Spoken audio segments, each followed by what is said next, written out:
Candace Parker, critical of players' effort in WNBA All-Star Game during debut episode of podcast Parker, shared her thoughts as Indiana's Aaliyah Boston pushed back on the effort argument. The WNBA made waves during All-Star Weekend when the players took the floor ahead of the July 19th game wearing shirts that read "Pay us what you owe us." It was a loud message sent to the league in reference to the ongoing collective bargaining agreement negotiations.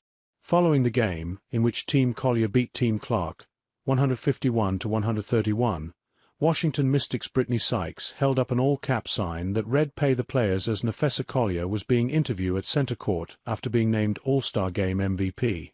Fans inside Gainbridge Fieldhouse showed support, chanting "Pay the players" in the midst of WNBA Commissioner Kathy Engelbert addressing the crowd. Los Angeles Sparks guard Kelsey Plum said after the game that a meeting was held the morning of the All-Star Game, which is when they all agreed to wear the shirts. It's certainly gotten the players' point across clearly, though retired WNBA legend Candace Parker took issue with the lack of effort in the All-Star Game paired with such a powerful statement they made with the shirts.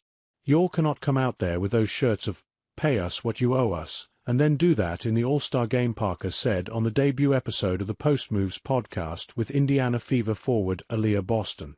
Boston disagreed with Parker's statement, mentioning the amount of effort they play with every night during the WNBA season. "We come out every single night, and we show why we deserve the money we deserve," Boston said.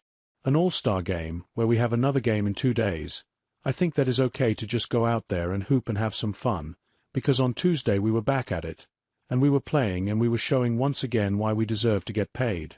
Parker, though, saw it as a missed opportunity. "It wasn't the fact that you're doing something to prove why you have to be paid," Parker said. "I think it was just an opportunity.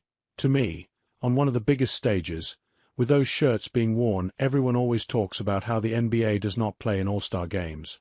But guess what, they come down, they do windmills, they do stuff like that. Right, women? I understand that it is challenging. You all added 4 to 5 games more this season without additional compensation, which is not fair.